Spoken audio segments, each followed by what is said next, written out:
Hello, both sides of the conversation family. We welcome you to this virtual space crafted especially for you. My name is Jada Curry, and I'm both sides of the conversation's marketing director and graphics design specialist. I want to take some time to ground us all as a community into this space we are about to open up in, so let's go through our community standards. Both sides of the conversation is providing a safe and honest space for open conversation, so we ask that you all be respectful of that. We also ask that you be respectful of each panelist, host, and participant. We do encourage healthy debates and conversations. Don't personalize anything with anyone. This includes name-calling, bullying, trolling, or shaming. This will not be allowed or tolerated. Your perspective is yours. It is not a prescription. You do not have to agree, but show respect.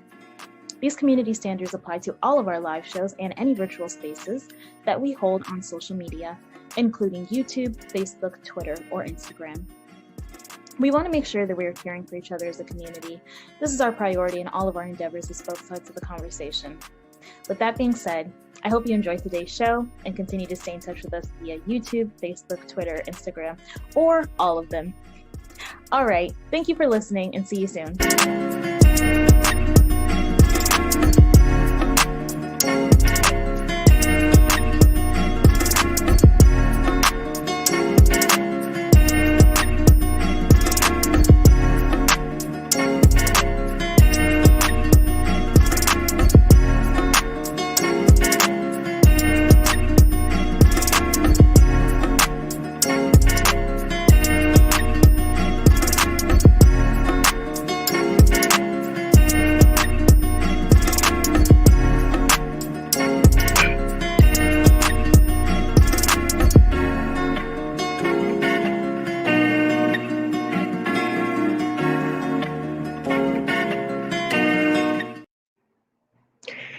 Hello, everyone joining us here at Both Sides of the Conversations Live.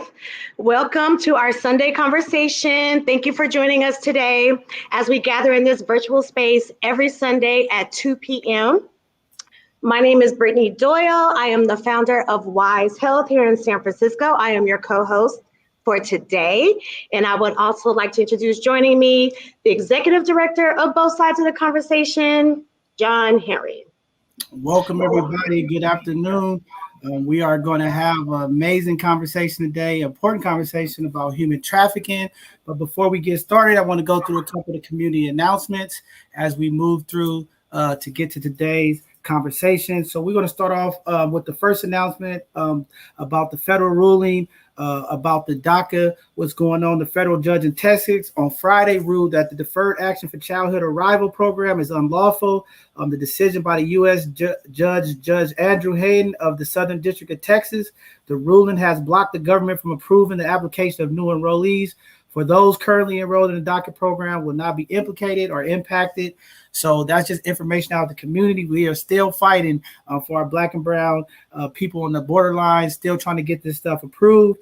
So the work is still happening. Also, Kamala Harris met with Black women activists in the voting rights advocate group. As you all know, in Georgia, certain southern states, they've been trying to block the voting rights of American people here in this country. So President Kamala Harris met with Melanie Campbell, the president of the National Coalition of Black Civic Participants, and other female activists on Friday to discuss voting rights. Very, very important topic and conversation community, as we must stick together to fight for those voting rights as our ancestors, our people have fought, so that we can have the right to have our voice heard in the voting realm.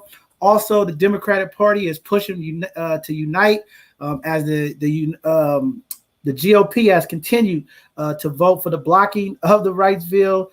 At least the 20 of those activists rallied to urge the Democrats to get out and come together and get the federal government to intervene to end the filibuster so that the U.S. Senate could pass For the People Act.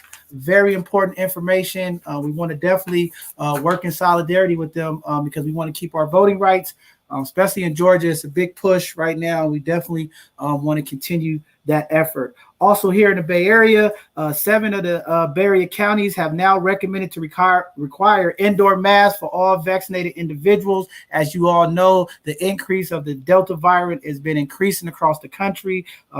Infection rates have been going up as much as 50 places in certain parts. So the health officials are recommending that we go back to masks in the public. So that means Alameda County, Contra Costa County, Marin, San Francisco County, San Mateo County, Santa Clara County, and Sonoma County will now be asking businesses and building operators to now require masks in those facilities, as this virus is still spreading. We are not out of it, community. We still have work to do, but we definitely want to make sure that we are supporting our efforts to make sure that people are not spreading this disease around any further. Also, over the week, last Thursday, some Californians will be receiving income for Californians, as the governor has signed in the state-funded guaranteed income. Some of it will be monthly cash payments for qualified pregnant persons and young adults who recently left the child care foster system. The Department of Social Services will be determining who received those cash payments, and they will range from $500 to $1,000. So just wanted to put that out to community. If you know any young people that are coming out of the foster care system or pregnant parents, the state of California has put into place these monthly cash payments to help out those families. Also, here in the Bay Area is the 77th anniversary of the Port Chicago disaster. Many that don't know, in the East Bay near Concord on July 17, 1944, 435 African-American sailors were killed or injured during a cargo explosion. The sailors were not properly trained and supported. When 50 of the sailors, known as the Port Chicago 50, refused to return to work, the court martial convicted of mutiny by the Navy, and that was in 1944. So just wanted to put that information out to community as well. Very important stuff. A lot of historic events have taken place, and some of those incidents have made the change that we need in our community when it comes to the legislative process. With that being said, this Tuesday, we will have another Hidden Gem segment at 7 p.m. where we will continue to highlight our Black and brown businesses, as well as community leaders who are doing phenomenal things to impact our community. And then this Thursday, we will have another educational presentation. We have a phenomenal sister that's going to come on and talk about social media marketing with the guest presenter and trying to educate community. Some of the business, as you all know, last Tuesday, we announced there's been like a 25% increase of Black and brown businesses during coming out of this pandemic. So she'll come on and educate community the importance of social media and how to market and give that information to community, as we know a lot of entrepreneurs are starting to open up their businesses. With that being said, I'm going to turn it back over to Brittany so she could go over the information on today's topic and introduce today's guest. All right. So we have a great topic for everyone today. We will be talking about human trafficking. And just so we are all on the same page about what this definition is, the United Nations defines it as the recruitment, transportation, transfer, harboring, or receipt of persons by means of the threat of use of force or other forms of coercion, of abduction, of fraud, of deception, of the abuse of power, or of a position of vulnerability, or of the giving or receiving of payments or benefits to achieve the consent of a person having control over another person for the purpose of exploitation. Human trafficking is the second largest and fastest growing criminal industry in the world, with as many as 27 million individuals living in slavery-like conditions throughout the world, generating billions of dollars in profits. San Francisco is considered a prime destination for human trafficking due to its ports, airports, industry, and rising immigrant population. Three most common types of human trafficking are sex trafficking, forced labor, and debt bondage. Forced labor is also known as involuntary servitude. Debt bondage is when an individual is forced to work in order to pay a debt. Women and children make up 80% of the people trafficked transnationally. That means 20% of people trafficked transnationally are men. Yearly, traffickers exploit 1 million children in the commercial sex trade. Victims may be forced into any of the following types of labor.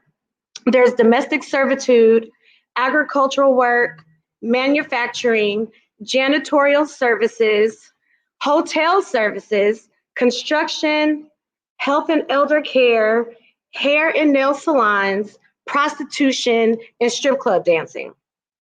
And so when we're looking for signs of human trafficking, these are the things that we need to be paying attention to. When someone's movement is controlled, they have false identity or travel documents, not knowing their home or work address, having no access to their earnings, be unable to negotiate working conditions, work excessively long hours over long periods, have limited or no social interaction, have limited contact with their families or with people outside of their immediate environments, and think that they are bonded by debt. Human trafficking can happen to anyone, no matter race, age, or gender.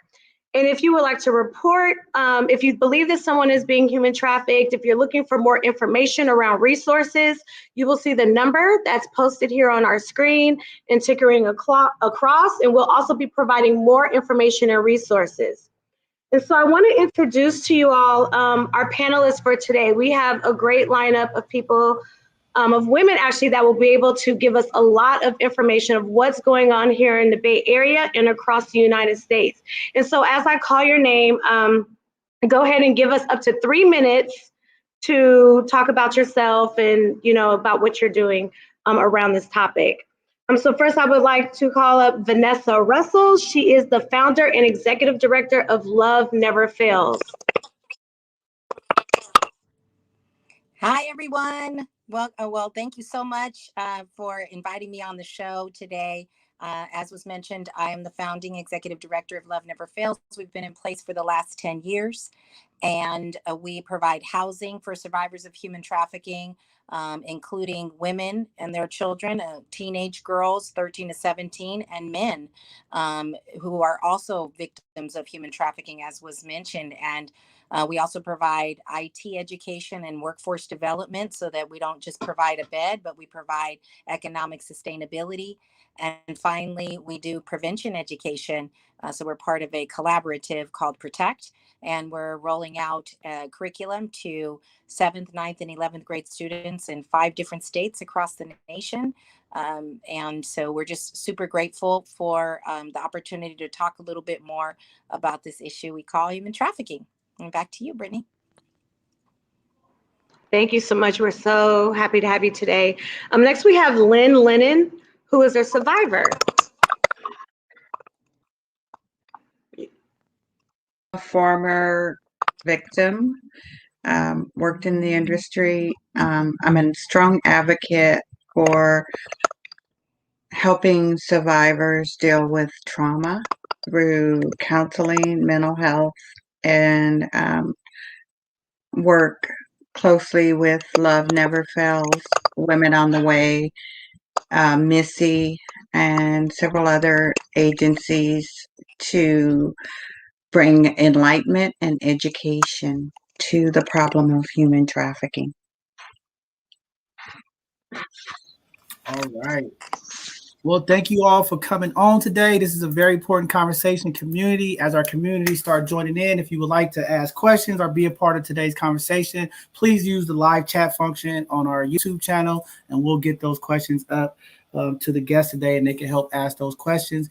As we get started, this has been an ongoing problem, not just here in the Bay Area, but across the country. I know there was a couple of incidents that happened this past weekend where young people were snatched from their parents, and I think one of the kids got recovered, one didn't. But we see it, through our communities, and it's different forms of it. Sometimes it's not so seen and it's hidden. And I hope today that we'll be able to help kind of unpack some of that stuff and kind of bring the awareness to the community. But we have some questions that's up, but we're going to go ahead and open up the floor and let Vanessa and Lynn go ahead. As we know, we have one other guest that might be tuning in a little shortly here, but we'll go ahead and start off the conversation. Yeah. Well, I know that. I'm sorry, Johnny. Can you hear me? Ahead. Okay. I may have Yeah, to you kind of broke up a little bit. Okay. Okay. All right.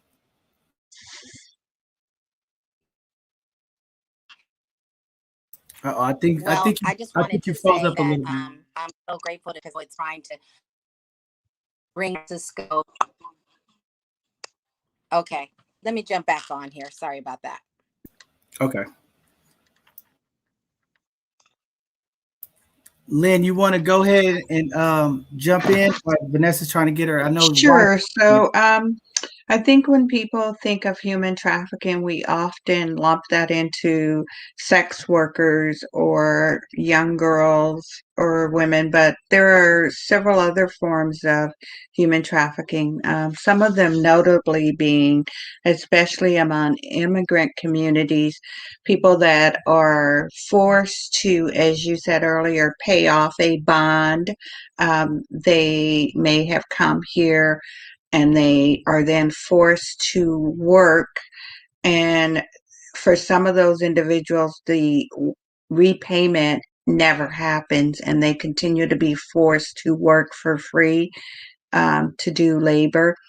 There's also human trafficking where people bring people for the explicit purpose of not paying them and forcing them to work. And where you see a lot of that is in like the massage parlors, the nail salons, the restaurant industry, construction, I think was mentioned. So trafficking exists in various formats. And I think one of the things that is so key is that people may not realize, for example, there was a person who sold fruit out of a cart in my neighborhood. And you may not realize that that individual we found out was trafficked. They were sent out every day with this carton, with this little push cart of fruit, and they did not receive any payment from that, but they were paying off a debt of a family member that was in another country. And so it's everywhere. And I think we just don't have enough awareness about what to look for and how to look for it and how to ask those questions. Like, you might just say, hey, how much do you make? And you'd be surprised how often that will lead to a conversation where a person will share with you that they don't get anything. They are sleeping sometimes in a 2 or 1 bedroom home with I've seen 20 people in a 2 bedroom apartment, and they got very meager substance. They weren't free to come and go, and they were dropped off and picked up every day and shuttled to wherever it was that they were going to be working. So it's very real. And I think we're all really familiar with, of course, the human trafficking that exists around our young girls. But I also want to say that young boys who run away from home or who may find themselves out on the streets or prey as well. recently, I think it was LA County that did a survey about young male boys who were being prostituted and sold um, in that area. And Vanessa probably has more information on that. But I was surprised that there was such a large population of teenage boys who are being trafficked. Wow, that's very powerful information that you put out there about how some of those debts, because I think about it a lot. You hear about the immigrants, you hear sometimes people are doing things to marry family members to get them in the country, and I didn't even think about like that's a way that people can be used in human trafficking, as well as like maid services. I know there was a big article they had about a lot of women that were being trafficked throughout Nigeria, coming to like England and coming to the United States, being like, nannies and working as housekeepers. And a lot of them were doing that. So that's just a great awareness to just really get that information out there. And I didn't even look at it from that perspective. But when you're talking about paying off debt for other people, sometimes those circumstances come up, and I didn't even think about that. Yes. I have a And you question. brought up a good point, John Henry, about domestics and people having nannies and, housekeepers. I know a few years ago there was a lady who said that she was forced for years to be a maid, a nanny, and she was kept like in a little broom closet. Mm-hmm. Yeah. So And sad. she had gotten here by answering a ad online that said, come to America, live a great life, showed beautiful pictures of the home and all expenses paid, your travel, everything, and then they're stuck once they get here because these people will take your passports. Am I right, Vanessa? Oh yeah. I mean, you So I'm going to let Vanessa, she can no. probably explain a little bit more about how that happens. Go ahead, Vanessa, jump in And it's there. I I don't know if y'all can hear me okay. I'm phone problem, so I apologize. But can y'all hear me all right? Yeah? Am Yeah, I we can hear good? you now. Yeah, we Okay. can hear you now. Well, okay. So, when you said that, Lynn, it just reminded me of there's a survivor, a man who was nominated as the U.S. survivor representative for the nation by Obama, and he came here from India, and he had a college degree, and he was promised a job in tech, and he came to Cleveland actually. And little did he know, he didn't know anything about the culture. He didn't know anything about, that. Oh, we lost Vanessa. She might have lost her service. We'll get her back. Brittany, you want to jump in there? I see you had your mic up. Did you want to ask a question? Yes, I had a question. So we were talking earlier about the industries with the most traffic cases, and I was looking at a study that was done that was kind of was localized here from the Bay Area around 2017, and they were mentioning that the industries with the most traffic cases were the restaurant, food service, what we mentioned earlier, domestic work, and construction. And I wanted to know, what was it about these industries that reared high recruitment? Like what makes these industry what is it about these industries that you're able to recruit people from? Are you, so I'm sorry, I got kicked out again, so I don't know if you can hear me. I may have to log off and find somewhere else to log on. So just let me know. But um, to answer your question, what is it about these industries? The industries uh, often are low paying, right? Low bar of entry. And so they're going to be a great place for someone who is early in career, someone who Mm. doesn't know maybe their rights, someone who is desperate for work. And that is where you're going to find an opportunity to take advantage of someone. And so it's very sad. The ones that need the job the most are the ones that are the most taken advantage of. And so I was starting to explain that a guy who came from India was taken advantage of because he didn't know that $2,000 a month wasn't actually a lot of money. So he thought, oh my gosh, I'm going to get rich over here in the US working in the tech world, which he had been trained for. And he came here to Cleveland, and he was put to work for 16 hours a day in a restaurant.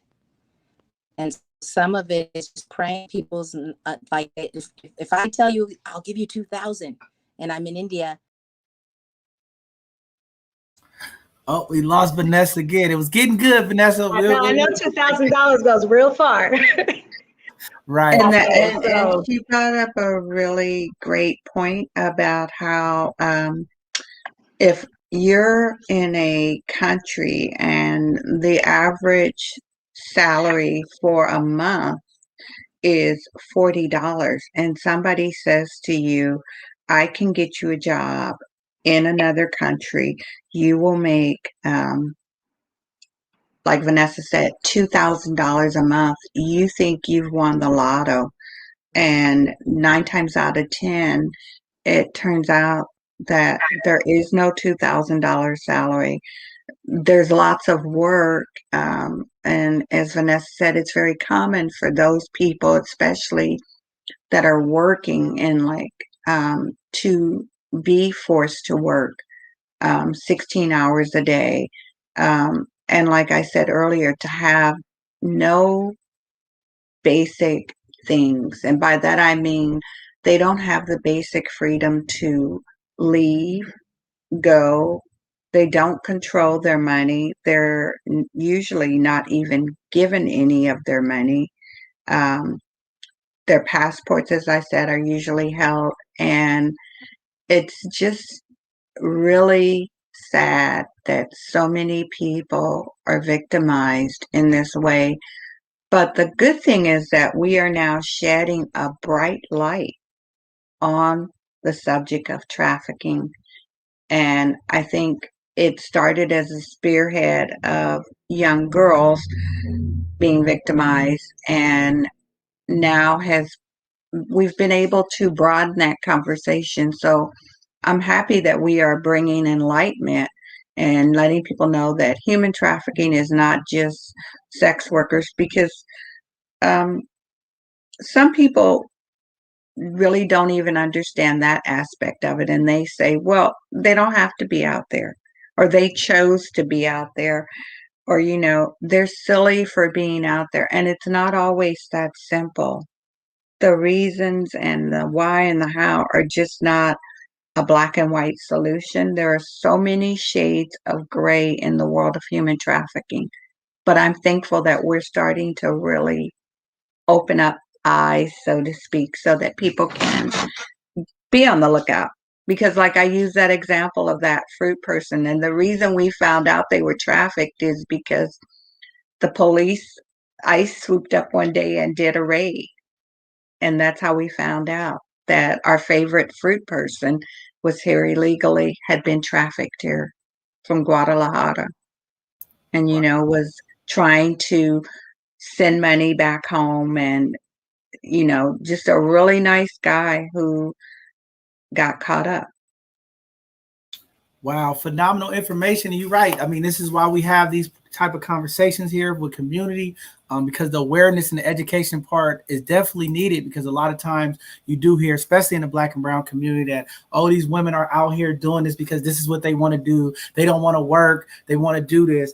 And I'm just hearing it from a different perspective when you're talking about the male who's selling the fruit on the corner, trying to make money to send back home. These people also get forced into drug cartels, different things to get back home, or to send money back home, and they get put in vulnerable places. So it's definitely great to have that conversation, to have it here, to wake up our community. But then when we start really thinking about human trafficking, and I know we have the international component, right? And we know in human trafficking there's a $1 billion industry, and that's kind of a lot of the reasons why the information wasn't so present out there, because it was so much money being made. It was a lot of times we've heard articles about elected officials, different people a part of these organizations. I mean, you've seen it even with some of when 4 years ago, a bunch of these representatives who were alleged leading these rings of young people and moving them around throughout different countries because they were billionaires and things of that nature. But here home on the base, here in America, here in the Bay Area, across this country, it seems to be an even more pressing issue, especially in the Black and Brown community. We're not being highlighted. I hear all these articles and stories about young girls being kidnapped across in some of our major cities like Atlanta, Chicago, DC, here in the Bay Area, and there's not a lot of news coverage. There's not a lot of information about it. Why is it that when it comes to our Black and Brown kids of the community, it seems that we don't get that attention? But whenever there's a Caucasian or a young white girl who comes up missing, they don't use those, oh, she's just a runaway, and they actually do some of the work. So if you can speak to that. I am so glad you said that because we are not valued. So, a good example is exactly as you said, when it's our brown and Black girls and young men that are out here, then, oh, that's, those people. But when it's Susie, even when we have runaways, a Black child that comes up missing, for example, and I'm not even talking about a runaway. I'm just saying if a young Black girl comes up missing, 9 times out of 10, the media coverage is going to be minimal, if you get any at all. But if she's blonde, Susie Q from the burbs, then they are all over it. And they are like, oh, endangered child. And it goes to the basic larger question, which is that it's all tied up in systemic racism within our culture. And that is just a sad and true fact, is that even within the world of human trafficking, there exists a divide between resources, services that are for people of color and those that are not. Wow, very deep stuff, and I mean, I'm glad that you brought that up. Systemically, we are dealing with those issues across the board when it comes to complaint and being valued. And I think that was very important to highlight that. And I think that's why it's good to have this conversation, to really awakening the community, right? And that's why I was so happy to have this conversation, you, Vanessa. And I know we had another panelist that should be showing up. But it's very important to have, organizations like you and Vanessa, organizations that can help educate the community, because this stuff is happening so much in our community, and it's happening right in our face, and people don't even know how to identify, right? And I think earlier you touched on it. There's a big problem within our foster care system. A lot of these young girls, and I do a lot of work, I mentor a lot of these youth at the San Francisco Juvenile Hall, and I work with a lot of these young people. And you hear these stories about these group homes. And one of the girls was really talking about how the social workers, right? You get caught up into the foster care system, and the social workers keeps changing. So by the time they can really pick up who your social worker is or how do you get help and support, these girls are like out in the street. So how do we fix that? Because I think that's a part of it. A lot of this is stemming from foster care. So how do we fix that? So I'm actually a supervisor for Alameda County CPS. One of the things that Alameda County recognized a few years ago was that consistency in the worker, in the social worker, so that we could form real bonds with these kids is vital. So they try very hard once a family has come into care. And just to make it really clear for your audience, so people understand why there's 3 or 4 social workers in the beginning.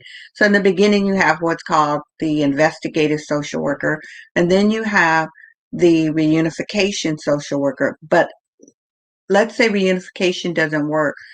Then we have what's called a permanently planned youth. And at that point, I was a case carrying worker for 9 years, and I had children that I have watched grow up in care.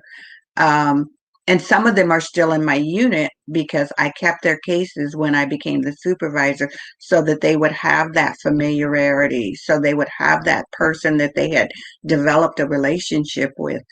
Um, it is so difficult to find group homes that really nurture our young people.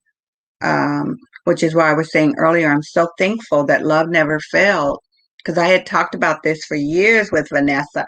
I was like, we don't have any place to send our girls, because our solution in Alameda County was to send our girls to a program out in Arizona, which is a great program, but they're away from their community, they're away from their, family. It's difficult.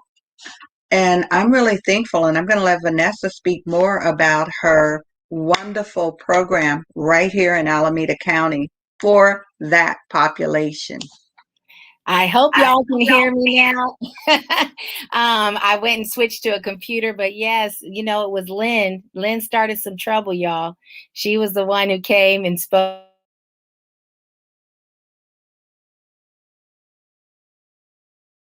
I should open up this home.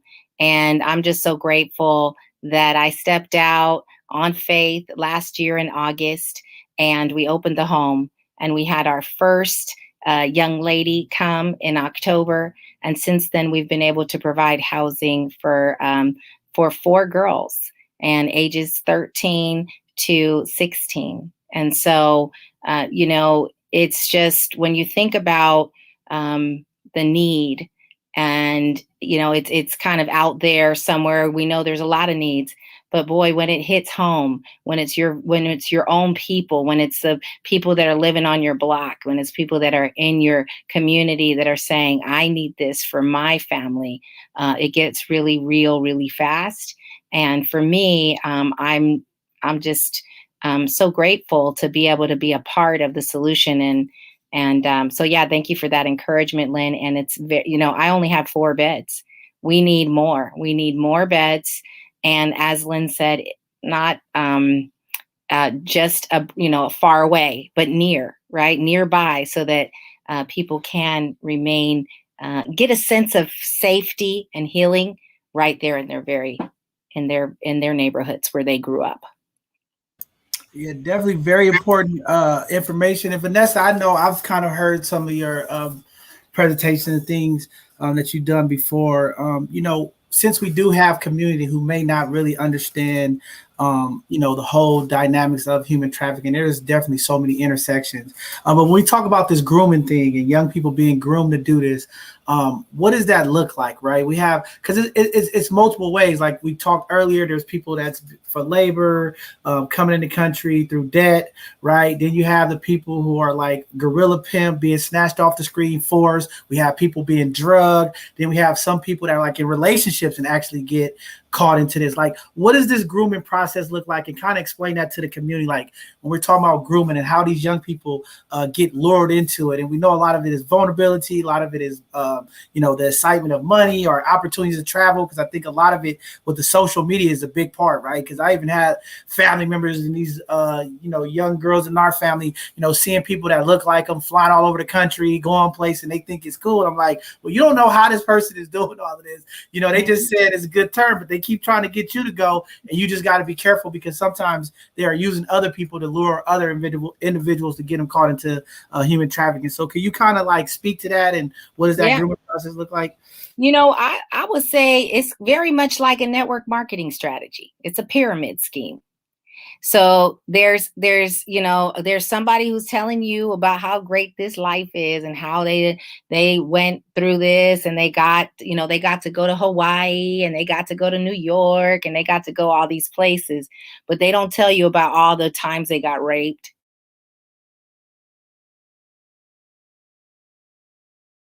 They don't tell you those things, that, they only tell you all the glamorous places that they have been.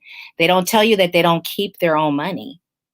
They don't tell you that the only thing that they get is a cute outfit and some nails done and their hair done, and that they don't own anything when they walk away. And they don't tell you that you're gonna be the one sitting in jail, while the person who's keeping all the money is off with the next one in Paris or wherever they're going. And so they just tell you all the good things, and then you're kind of at the bottom of the totem pole. And then when you start using somebody else to work your way up the pyramid, then you get up, and then you have to sleep with less people, and you have to do less, because you start moving into what's called wifey status, and you start moving up. They don't tell you what you got to do, because you got to compromise yourself in such your heart. You got to sear your heart. Because I've talked to girls that have actually been like pimps or wifeys, or the bottom for an exploiter, and they are they're like, man, I've had to organize rapes. I've had to jump girls in. I've had to beat them. I've had to brand them. They don't want to do that. So they have to sear their own hearts in order to commit some of those things. And so the grooming is all about making something that is horrible sound appealing and finding a need. Yeah, Lynn, I got you. I see you got your finger up. Yeah. You have to unmute You're yourself. on mute, Lynn. Yeah. So I want to jump in because for years I was in the adult entertainment industry. And one day I was like, I'm paying money to this person. I could do this myself. So I set about creating a business, and it was called Fantasy Incorporated. And one of my strategies was to get girls who I would say, oh, look, all you got to do is put this bikini on, do a little dance. You can make, back then, we're talking 20 some years ago, you can make $100 just for dancing around in a bikini. And then I would work on their inhibitions, and I'd be like, you see the girl with $500. Well, she took her top off, she took her bottom off. And then you'd see the girl with even more money. Well, she's doing a little something on the side. And it got to the place where I no longer had to perform, but I now had these women performing for me, and then they would pay me because I would book their event, and they couldn't book their events on their own because you keep your client list and everything. And so yeah, it's very. And then I would find the girl who had who liked drugs. And, that's actually how I met my husband, because he was a meth cook, and I had girls that liked meth, and I would buy the meth from him and hook my girls up and then put them to work. And so it is very, very, like Vanessa said, it's a thing of showing you all the good, but never talking about the bad. And it seems so glamorous. I mean, back in the day, if I had less than $500 cash, I considered myself broke. And that was just, I needed to have at least two, $3,000 just to feel like I had enough money to walk around with. Wow. And okay, I didn't know. Brittany, you want to jump in there? Yeah, I was just, this is all just so interesting to me. I'm learning about this, about trafficking and, what all is taking place here in the Bay Area. And it's definitely opening my eyes to a lot of things. And so when we're looking at the victims, or the people that they're grooming, who is like most at risk? Like, what are the demographics, and like what are we looking at, especially here in like the Bay Area, which I might assume might be different than other places because we have ports and different access points here in the Bay Area.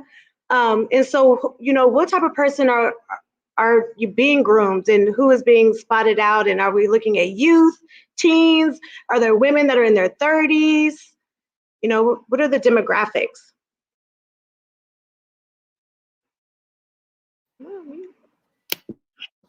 Okay, so who is most at risk? So I would say there's two different groups in the Bay that we want to take a look at. One, in the labor trafficking world, your our brothers and sisters that are undocumented, highly at risk for labor trafficking, which often comes hand in hand with sex trafficking. So, believe that if you're in a domestic servitude situation, that if that person decides they want to rape you, every now and then, and they're paying you to be around there, they feel like they can't. So those often become a mix of labor trafficking and sex trafficking cases. But that's where you see a lot of undocumented people, and they're held captive by the threat of, I'm going to bring in ICE. I'm going to get you deported, and you're going to be a criminal. And so I'm going to go ahead and do this to you over here. I'm going to make you work in my nail salon all day long. I'm going to make you watch my child 24 hours a day. I'm going to make you clean my house 7 days a week with no breaks, and those kind of things, right? So those are the labor trafficking. And by the way, 50% of those cases are men. And there's a lot of agricultural labor trafficking that's happening in the farms, right? A lot of the picking of fruits and vegetables and things in California, absolutely a lot of labor trafficking going on there. Then in the sex trafficking arena, the ones that are most at risk are the Black and brown girls, Black and Latinx girls. And this is, I'm talking about highly disproportionate, right? So in the US, 12.9% of the US is African American. 40% of those who are trafficked in the US are Black girls, right? So there's just, it doesn't line up. And then Latino, it ranges, but in California, it's like 24% of the cases are around our Latin, right? Our Latinas. And so, and we're talking, teenage on up, but, right in that 16 to 24-ish age range. And then of course, we also have our LGBTQ plus that is like being heavily preyed upon because of their gender identity and their sexual identity, and parents and families rejecting them. And so there's somebody that says, hey, I'll accept you. I'll take care of you as long as you do, this, that, and the other. So there's a lot of things that make us vulnerable. Homelessness makes you highly vulnerable to trafficking. And we have one of the highest homeless rates in the nation. And so when you see a woman, a man living in a tent, best believe that they're being provided opportunities for survival sex. And that's to put food. That's to, hey, you want this tent for tonight, you got to have sex with me tonight. And all of that is in the category of labor trafficking or sex trafficking and human trafficking in general. Right. I was reading that one of the major service gaps when providing services and getting someone off the street, of course, is the housing. And so how does that even work when you're trying to reach these women and reach men and provide them that comfort, those follow-up services? And when you know that housing is like that main component that's missing, and especially when providing those services here in the Bay Area, how does that affect the situation providing the follow-up services for you when housing isn't even available? Yeah. Or is it? We have 27 beds that we offer, 17 for women and children, 4 for girls ages 13 to 17, and 5 for men 18 and up. And our men's home specializes in men that are with their families or men that are like that transitional age. And I can tell you, we keep growing our housing program because we see that is the biggest need. And, it's like I have a workforce development program where I'm teaching people IT skills. All the women that are attending the program that are in our houses, they're excelling. They're getting jobs. They're actually getting their certifications. The reason we opened the men's home is because we saw the men, they were dropping out. They weren't completing the classes. They were always late. They had to call off. Why? Because they're not housed. They're in their cars. They don't have, they don't have Wi-Fi sometimes, the clean clothes, and then they're under psychological distress, right, from not being housed. And so now here's a nice stat for you. It's a small scale, but we opened our house with the help of Alameda County Homeless Incubator Fund. We opened our house for men. 3 of our program members are in our IT classes, and they're all excelling. They're all excelling. Why? Because they're housed. Yeah, they stable. Food. They're stable. So we need to do more of that. And I don't know, Lynn, if you have any, you work with youth, and there's some challenges with that homeless youth as well.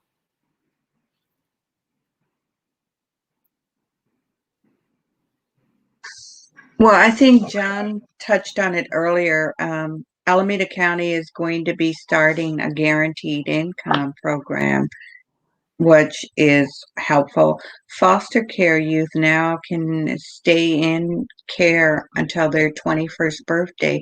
And then there are programs like Beyond Emancipation here in Alameda County, which provides housing support through what they call hostel housing, where a youth can actually rent, say you have a spare bedroom and your kids are all grown, um, those type of things. But one of the things I want to be careful about is that we don't characterize that only girls who are in foster care, only kids who are homeless get sucked into this. It can happen to kids from stable two-parent homes. Um, the biggest thing, especially with the teens, is peer interaction. And, Vanessa's a pro at that, but I see a lot of like peer pressure or peer interaction. And so it's all about education. We have to do a better job of educating our children and helping them to understand risk associated with behaviors. Mm. Wow, that's heavy. One of the things that I wanted to kind of touch back on what Vanessa was talking about these intersections, because it seems that there's a high probability of young women and young men when it comes to entertainment business, right? So when you talk about modeling, and you talking about dancing, and you talking about these clubs, because we don't really talk about a lot of, or you don't hear a lot about some of these human trafficking rings that starts in these clubs. I was reading this article, it was in Baltimore, but these bartenders were putting things in women's drink, and the people that was part of that human trafficking ring will get the women outside. And with our young population, being more partiers and more in the social scene, going out to clubs and things, they say a lot of times people don't even recognize that they're being, entrapped through these different situations. And then you look at the young people, right? You see the social media, everybody with money, and these young males and females is all about money. And they say that they're using money a lot more to like lure these individuals in. So like, how do you, as a parent out there that has a young, 22-year-old or a young 24, I have a 24-year-old daughter, right? I'm always trying to explain to her about things to be careful on. How do we help educate the community to watch these intersections? Because a lot of times, as young women, young men, seeing all of this social media movement and influencing and things of that nature, they always say that's an easy opportunity to get them because, hey, this girl's already thinking I want to be a model. And then this guy's coming up saying, hey, I'm an agent. I can get you a modeling gig. Right. You want to come do this? And then they get trapped into it like that. So how do we inform community to really educate our young people about, doing the research of these organizations that say they're like managers or photographers or modeling and things of that nature so that they don't get caught up in there that way? Yeah, I think that we need to start having some people in the community that start vetting these companies and start saying, hey, no problem. You want to do modeling? Just check with us and we'll let you know where the legit modeling companies are. You need a photographer? We'll let you know where the legit photographers are. And that's something that isn't a service that we have today. So if anybody is listening and they're thinking, what can I do to start making a difference? Let's find out what young people want and need, and let's create a safe haven kind of cleansing or vetting process, if you will, so that parents and young people know, who to go to and how to check things out. Of course, a lot of this is education, right? Somebody comes at you like somebody would be hard pressed to trick me, right? Like I'm up, right? I know what the strategies are, but but I'm still trickable. I remember I went to an event and someone said free tickets to Steph Curry, to see Steph Curry on a cruise and and all you got to do is sign this little form. And I was like, what? And I was like running over there like, let me see where the form is. I want to sign it. I want a free cruise and Steph Curry. And I was like, man, they found my vulnerability. They found what made me tick. And I almost signed it. And then the person said, and that's exactly the strategy that we use to recruit people for trafficking. We find what you want. And then we get you to, and then maybe they wouldn't have got me all the way because I would have signed my name, and then someone would have came to me with some kind of game and it wouldn't have worked. And, and maybe that would have been it for me, but it's not it for a young person that doesn't know, and I mean, I could tell you red flags are like someone gives you a business card and their email address is @Gmail. Anybody whose email address is @Gmail isn't about that life. If you're a photographer, you need your own domain name, and it needs to say @photographer.com. And that's what it needs to say. If it says @Gmail, then you ain't about that life. These are little things that we need to start teaching young people. Like, let me show you how to detect that you got a hustler on your hands. And there's a lot of strategies, right, Lynn? I mean, sometimes they come in through the best friend. Let me get a real pretty girl. She bad. She got her hair together. She's got her nails done. And you're like, I want to be like you. And you're like, let me just show you how to be like me. And like Lynn said, there's a strategy. It starts off slow and it works into something more and more and more. And so, I think we have to better protect one another. We have to put these safeguards, put some vetting in place. And we also need to do more education. And then let me just touch on this real quick, because I watched, so you guys I'm sure have seen Love and Hip Hop. And I was watching a series one day, and Cardi B was on there, and she was making this distinction between, being exploited and needing to be with a man who was going to pay all her bills. And she was having sex with him so he could pay her bills, but that was not exploitation in her perspective. And she was preaching that, she was advocating for that. And I thought, this is why so many of our young ladies are so confused, because it's like, I'm with this dude and he pays my bills and he takes me to eat and we have a place to stay.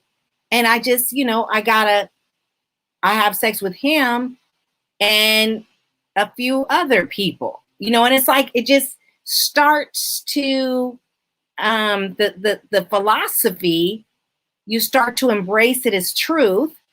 And then it's easier for you to adopt more untruths as they're introduced to you, because you adopted the first one, which is that you need this man to pay your bills. You need him. You don't really want to be with him, but he got the money to put you up. So you're going to be with it. No, it's like, who are you? What's your value? What are you about? What do you want? What are your likes and dislikes? What are you able to bring to the table? And how can you earn your own money without depending on anybody? That's a very, very powerful statement that you just made, Vanessa. And I think, in our culture here, in Black culture, hip hop culture, I think that's a lot of times the young people get lured in, oh, this guy, he has all the money, or he's the baller. He got all the money. He takes care of everything. He gives us bottle service. He does this. And then, like you said, these other things come up. Oh, he wants to have a threesome. He wants to do this. He wants to do all these things. And then that gets him off. But I want to, before I get to start out my mind, because I'm losing my mind every day. But I want to go back to that branding thing that you talked about, because I never even thought about it until I heard one of your speeches about this branding. And I know there's a lot of families who out doing things, and this will be definitely replayed, and people will get that information later. But when we talk about our culture and this hip hop culture and this young culture of young people listening to the music, when you talked about branding, I remember you brought up a comment about tattoos and things of that nature. How can you educate a parent when you're talking about this branding? Because I know a lot of times I didn't even think about it, right? And it starts with these record labels, and it starts with these streets, and we think sometimes it's gang related. But how does this really, cross that intersection of human trafficking? Because it's like these girls are getting these tattoos. It's like, hey, this is my dude, like you said, or this is the record company, or this is his group, and all these girls have this tattoo. Is that part of it as well? I want you to give that information to the community, because I think it's very, very important. I've heard from a couple of survivors that branding is, people are doing away with branding. They're not using it as frequently as they did before, because it's being used as a way to find, exploiters and actually, bust people. So if everybody has the same, same tattoo, same brand, it's, they can be charged with some pretty hefty criminal, charges. And so I've heard that people have gotten away from that, but for sure, for a long time, use of tattoos was a way to signify that you belong to a certain daddy, a certain crew, and it was a tattoo or an actual brand, and very, very disturbing. And I have several ladies that have come through our program, and we've worked with a doctor who in the Tri-Valley area, who has offered his services for free to remove those tattoos. And I can tell you it was very liberating for many of the girls who had like tattoos right here on their chest, right at the bottom of their waist, on their backs, and absolutely, took away, made them feel like they were cattle. They were nothing more than an animal to be branded. Wow. Very interesting stuff. Brittany, did you want to say anything? Yeah, so we were just talking about the branding and the removal of the tattoos. Previously, we talked about the need for housing services needing to be in place. What other services need to be in place to rehabilitate, recondition, victims? And what is the goal of the services that are also needed to be in place? Lynn, do you want to touch on that? I was just going to say one thing that is so important with our young people is let's get a hold of our young people before they're in foster care. Let's do some foster care intervention. And what does that look like? It's the simple things. If you see somebody, you see a need, meet a need. If you see a family struggling, come alongside a single mom. Help her get a back to school clothes for her kids.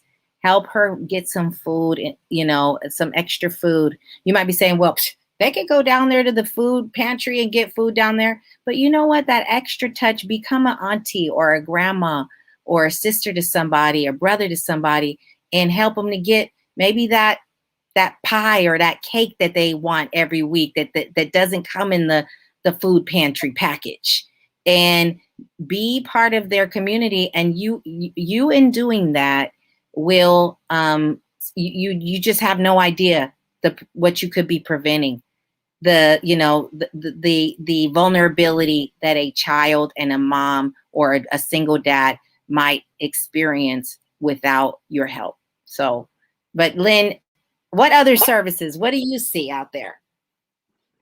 I'm a big advocate of mental health, and mental health is something that's still sadly taboo for a lot of people in brown and black communities. They don't see the need for it, but oftentimes, even after a person comes out of that type of situation, there's so much trauma that has happened. And some of these women we found are what they call trauma bonded to the person.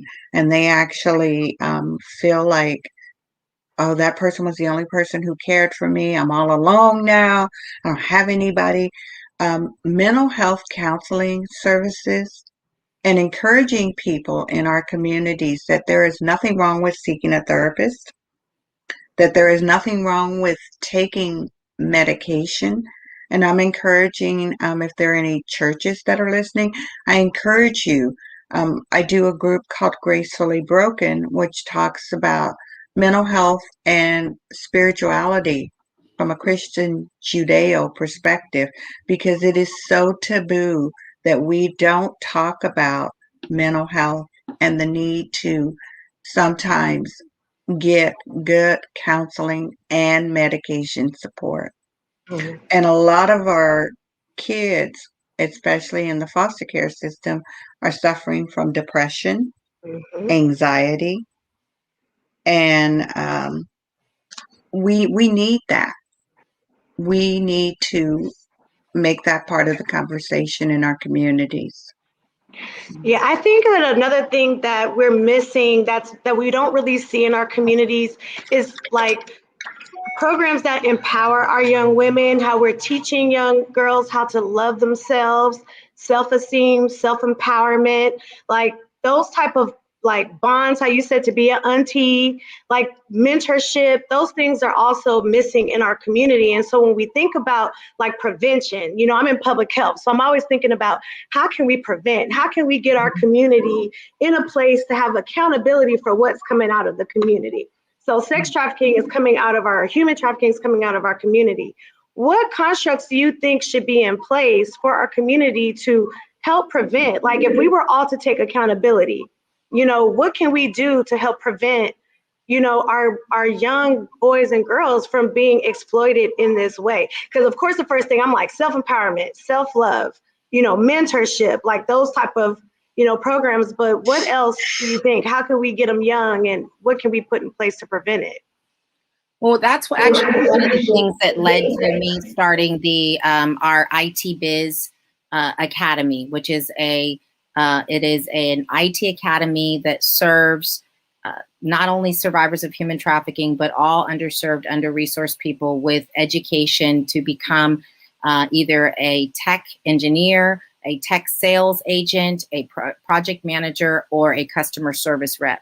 And the reason I did that is really stemming back from my own, low income experience, welfare experience, foster care experience as a child there in San Francisco.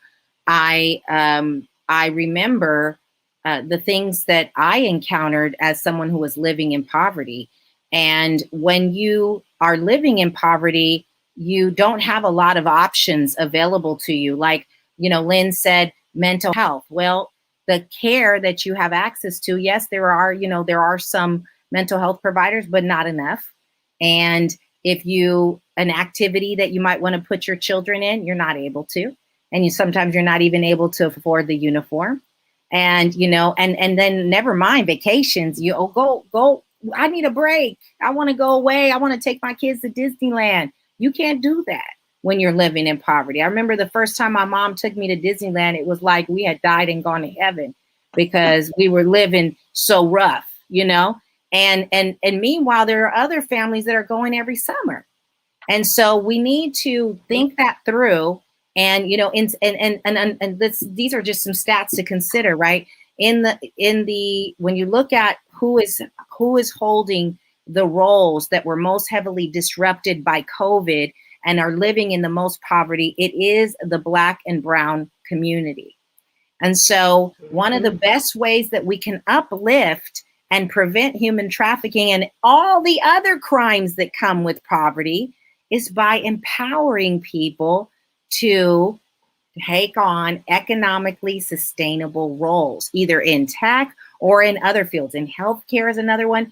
If you look at retail, which is where we're most heavily employed, service jobs, which is where we're most heavily employed, the women, the single moms, the Black and brown men and women, those industries were destroyed during COVID. Those industries are traditionally underpaid. People are heavily laid off, heavily fired, heavily under-resourced. And so it's no surprise, right, when you look at the stats, like the most trafficked, Black and brown, the most undereducated, Black and brown, the most hungry, the most unhoused, well, there's a theme here. And so we need to start infusing some economic sustainability strategies into these communities, or we're going to see, you know, it's insanity to keep doing the same thing and expecting this different result. And so until we interrupt that pattern, and let me go back to what Lynn said, when you interrupt the pattern, understand that the psyche, the mind, and the heart has to catch up. So this is not going to be something where you're like, okay, you got the good job, now get it. You know, no, it's going to take me at least 5 years to even trust that the bottom isn't going to fall out from underneath me. It's going to take me some time to believe that I'm worth what I've been given. And we need industries, supervisors, employers, community members to be empathetic to the impact of trauma on a people group for generation after generation and the way it's impacted our eating habits. We're going to high calorie, high fat, highly unhealthy foods. Why? Those are stress foods. Those are comfort foods. Those are easy foods. Those are foods that our people have been eating for generations. Not the best foods because we couldn't get the best foods. Now we can, but we need time to transition. And these are all things that we should be able to get our hands around, but it's going to take time and commitment. Wow, very powerful stuff. I think that you hit the nail right on the coffin, as they say.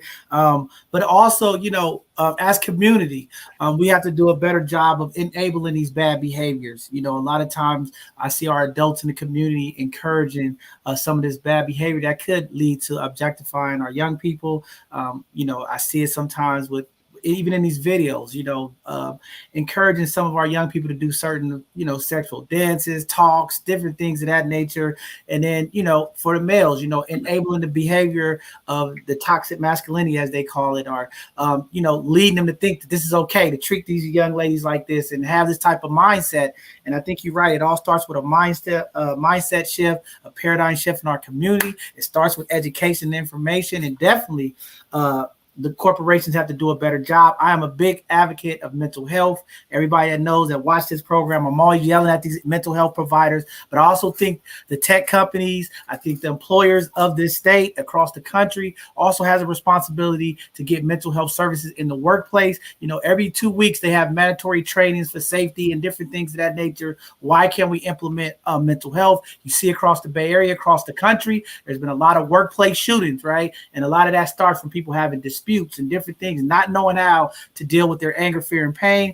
And I think we have to hold our employees a little bit accountable as well to make sure that mental health services are provided for the employees as well, because the thing with breaking the taboo is we have to make it everywhere, right? It can't just be one place, one service. We have to make it cool with all of our entertainers, our influencers, our community leaders, our parents, people like me and you, the workplace. We have to do it in the schools. We have to make mental health happen so that it's accessible and that people think that it's okay to go get it. If not, we're going to have generations of this continued trauma, this continued behavior. And when we start talking about equity, we already know that there's a big equity gap when we talk about money. I know there's reparation talks going across the country, and those conversations need to continue to happen. And as well, every city, every county, if you look at the numbers, the black and brown are always, 20 to 25, 30% low in income making for those different positions, especially here in the Bay Area. The gentrification, the tech industry has, just caused this wage gap that is just really impacting the area. And we got to hold them accountable. We're giving these corporation tax breaks across this Bay Area. We got to hold them a little bit more accountable because they are causing some of this genocide, some of this impoverished human trafficking. It all is a part of money. And at the bottom of the barrel is always black and brown. So definitely the information is there to see it. So I definitely agree with you on that, Vanessa. Yeah. Awesome. Miss Lynn, you want to jump in there about something? I'm going to jump up the next question that we have. You're on mute, Lynn. There you go. I agree. And like I said, for many years I worked with Women on the Way, which was a residential, still is, drug and alcohol. We found that women were more successful when we did what we call the three-legged stool approach, which is housing, security, employment, and mental health.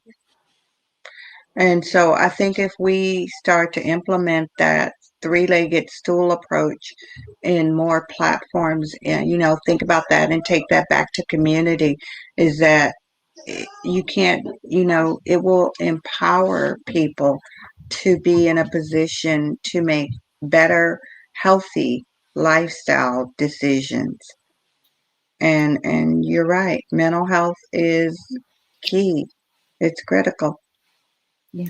And I know it's an overwhelming process. And, when we talk about the mental health aspect, and I think Vanessa hit it too, about the food, there's food deserts in our community, right? And we already dealing with most of the Black and brown community. We dealing with environmental toxins and things of that nature. So, you're dealing with a community that's being hit multiple ways through the food, through the environment, it's a lot. So, like you said, having that humility and compassion. And I know Vanessa talked about it before, when these women and these men come out of being captured or in the human trafficking, like how do we as community support them? What does that look like? How do the employers support them? And like, Vanessa was saying, it's a lot, right? You're expecting this person to come to class every day to go through a training, and they're dealing with the trauma, or last night they heard something or seen something, or somebody sounded like the person that they were trafficked by. Like, how do we support them and be, understanding and compassion, and have compassion for them to like help them through these programs?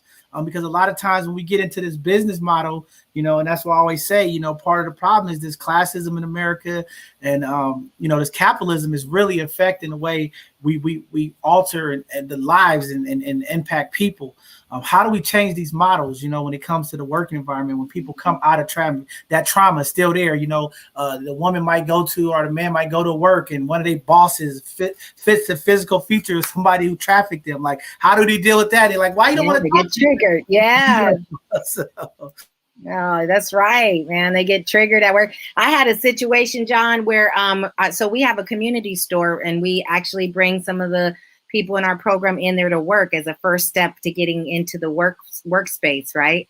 And I hadn't even thought about it, but I had one of the young ladies out on the corner with one of those hands saying, "Come in, come in, come in," with the little hand going like this, right, out on the corner. And she came in one day. And she said, "I'm not going back out there." And her supervisor said, "You have to. It's part of you're our promotions agent." And she said, "I'm not going back out there." And she like started crying. And see, if we didn't catch it, right, what was happening. And she said, what happened was later we were like, "Okay, you don't have to go back out. It's fine. Have a seat." And we let her to take some time to breathe and get some water. And then she felt safe enough to say, a guy in one of the cars winked at her, gave her the look, honk his horn, and she felt like she was out there on the blade again. And it triggered her. It reminded her of when she was out there and the look that he gave her, like, "You want a date?" And it just triggered her. And she said, and her initial was just like, "I'm being exploited out here." But it was like, obviously she came back to the reality of what we were doing. But, when that's happening, you might say, "Hey, what do you mean? You don't want to do this?" Or, "Hey, what do you mean? You're accusing me of being an exploiter? I'm trying to help you." But she got triggered. Yeah, this is a mental health thing. Wow. We have to understand people have post-traumatic stress disorder from the things that they've gone through. People have, heightened anxiety, acute chronic anxiety, which combined with PTSD, or when you have bipolar and you combine it with PTSD, it can go all kinds of difficult ways. And if we're not trained and educated on what that looks like, we might just say, give up on a person instead of really knowing what's going on. Wow. Yeah, this is very important. I think you're right. The education component, definitely, as we're taking these survivors and bringing them back into the workplace, making sure that we have the right curriculum to educate bosses. Because again, like you said, it could be a boss yelling, sometimes you're yelling as a boss and that triggers somebody feeling like they, don't move or, so definitely. I had that happen, John, when I was working for an agency, and I don't have, I haven't been trafficked, but I've been through all kinds of abuse, and I was diagnosed with PTSD. And I had a boss tell me he was, my team was stupid, and your team is effing stupid, and you guys are all going to get fired. He was just mad. I literally shut down. This was years and years ago. Shut down and literally made plans like I'm going to commit suicide. Because I'm so worthless and I messed up so bad. And the next day I came into work still triggered, shaking, couldn't barely be by him. I was so scared. And he was like, what's the big deal? Like, I was just PO'd yesterday. I'm like, nah, dude, you know, first of all, you're toxic, right? Like that way of talking to people is not okay. But I mean, it had that effect on me where I literally started going to counseling to deal with suicide ideation because I had that thought because of what he said. He said, you're worthless. You guys are a bunch of effing losers. I should fire you all right now. He was just mad because we were going through an outage, a network outage. He got over it. I definitely think that there is a need for trauma-informed training, especially when it comes to business owners. I know, speaking from a business owner myself, you know, there was a time where I did a lot of hiring from the community, women that were coming off of welfare that were transitioning back into the workforce. And there was a lot of things that, you know, they had been through in their past that I was not aware of, that I was not prepared for. And so just even from a business owner standpoint and a positive business owner, you know, you guys are speaking of situations of, you know, terrible times that you've had at work or terrible experiences. But as someone that is a mentor to the community, I know that it can be very hard taking on someone and not being trauma informed myself. And, you know, from their standpoint, they're probably going through a trauma situation. But from my standpoint, they're missing work. They're not showing up to events. You know, they're running late, and it causes a financial havoc on myself. And so it's hard for me to be empathetic, even though I'm a very empathetic person. Yeah. It's hard for me to be empathetic when my dollars are impacted. Absolutely. And that's why I feel like and that's one of the things when we talk about how can we prepare a community, you know, for, you know, to prevent situations like this. And I think that trauma-informed training just across the board, you know, for business owners, organization owners, case managers, you know, for everyone is so important. Empathy is very important too. We actually developed a curriculum called READY, which stands for Racial Equity, Diversity, and Inclusion, and specifically for employers, because we noticed that many of the people who were well-meaning, who wanted to receive our students that were graduating from our IT Academy, survivors of human trafficking, people who had been previously homeless, people who were in foster care or had previously experienced that or domestic violence, they were going to work at these places. And there were these situations that were happening. And so we said, you know what, we're going to develop a curriculum. So it's called READY. This program, it's all about, are you ready, right? And this program does an assessment of the company, and it's not accusatory and it's not a witch hunt. Okay. It is literally just a gentle look at things. And then we have a talk about what we create, what's called a READY plan. And that includes a toolkit of all these communication methodologies like active listening, like incorporating surveys in your business, like having a sick leave policy and a telecommuting policy that is diversity oriented, things like that. So we give people that. And then we do some workshops on different topics, diversity topics, like how does it feel to be an undocumented person working in your environment? Or how does it feel to be a person, a woman in your environment, or a single mom, or someone where English is a second language? How does it feel? So we can be empathetic. Again, it's all about raising organizational empathy and addressing organizational bias. And so I just wanted to share that with you, Brittany, because I think, and we've rolled this out now to 42 churches.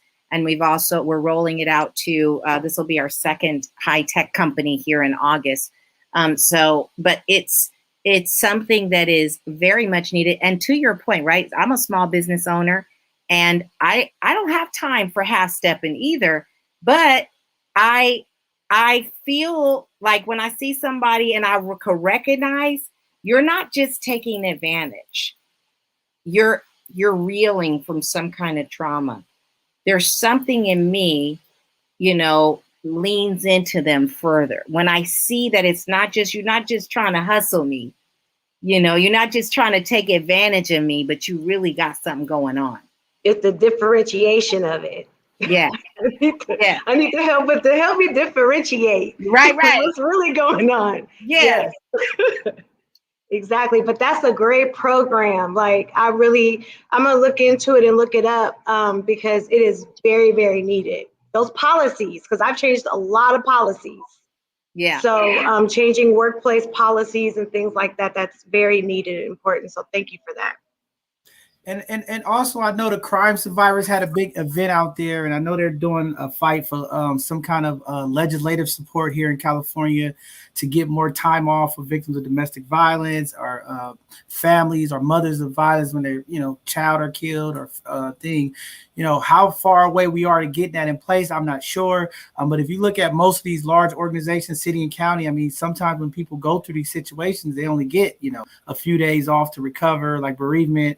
But I think the state attorney general, and I know some of the other people, they are working on that, especially here in San Francisco. I know the mayor is looking at ways with the crime survivors, with the district attorney, they're doing some grantee programs and things of that nature. But like you said, if a person is the single family income, breadwinner, and they do deal with this type of violence or situation, how do we support them to get the time off that they need to heal?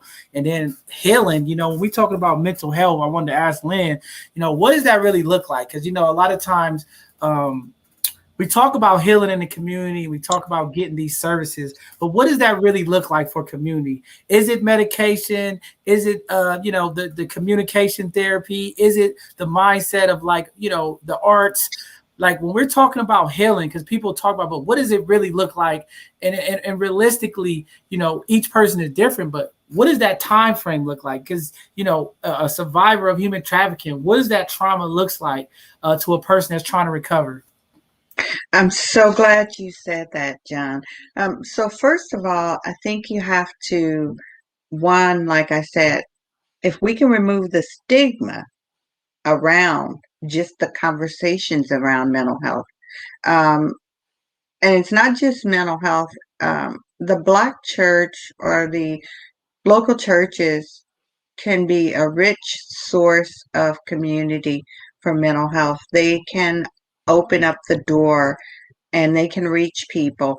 And then there's different types of approaches to therapy. So I myself find that writing and crafting are very therapeutic for me. Somebody else may not find that either one of those works for them, but music, the arts, sports is another great place where people can find community. But the key is we don't have the conversations around mental health. It's still, like I said, we're getting better, but in our communities of color, you are seen as broken or faulty, or something is wrong with you. Or, we have that bootstrap mentality where we want to tell people just I made it. You can make. I'm a survivor. Look at me. I left home I had a kid at 14. Was married at 16. You know, and I used to for a long time think that, well, I got over all of this stuff. So why can't other people? And it took me actually becoming a clinician to understand that the bootstrap mentality is just not enough. People need to be able to be heard, to be understood, and not to be judged. So if I say to you, Vanessa or John or Brittany today, I'm really sad today, and I really can't articulate where that sadness is coming from, but there's something within my soul, then, 9 times out of 10, you're going to tell me, girl, look at all you got. But what I might need you to do instead is say, well, let's think about this. Where is that sadness coming from? Did something happen? Did something trigger you? Because a lot of times it's triggered and we are not even aware that we're being triggered. But then we start to find ourselves feeling like, oh, I'm not good enough. I'm nothing. I might as well go back. And, I'm nobody.